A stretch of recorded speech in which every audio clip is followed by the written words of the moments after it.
about your egg inquiry. It was Earth Day, we were out gathering garbage on the lawn, and one of the students discovered this egg on the grass, and she was so excited. She came up to us and showed us all, and the kids came running. They all wanted to see what it was, and then they were quite concerned because it was broken and it looks like there's blood or something inside, and they didn't know what had happened. So when we went back into the classroom and we talked about different things that might have happened, how the egg might have gotten on the grass, how it might have arrived there. One of the kids said that the wind had blown it and it fell on the grass and might have hit some cement. Most of that was the idea that they came up with. Might have bumped on a wall and cracked.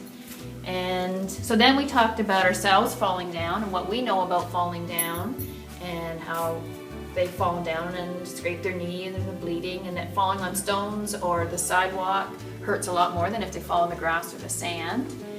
And then they talked about what we do to protect ourselves if they do protect themselves from getting hurt. And some of them mentioned about wearing bike helmets. And we brought in bike helmets and knee pads and elbow pads, and we talked about how it's hard on the outside and the styrofoam or the coating or the material inside close to your body softer.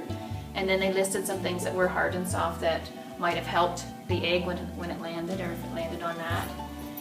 And then we decided we were going to create our something that would help protect an egg, so if it fell down again, another egg fell, it didn't break. So we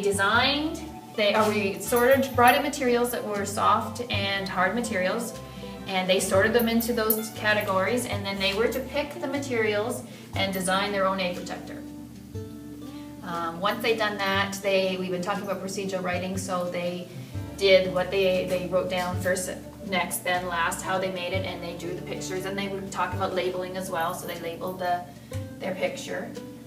And then the next step was to predict what do you think is going to happen. Do you think this egg will break or not? And most of them predicted that their eggs wouldn't break. A couple thought that it might, but most of them were confident that their eggs would break. And then the next step was to go outside and go to the big kids' equipment and stand at the top of the ladder and drop their egg protector and see what happens. And most of them actually broke, but there were a few that didn't.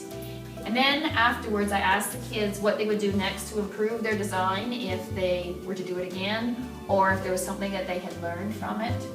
And some of the kids, a couple of comments that they learned was just to remember to wear their helmet because that will protect their head. And what did Elle over there said she learned that next time, what is it? It made me think about getting my helmet to protect my head, the hard part on the outside and the soft on the inside to protect my head.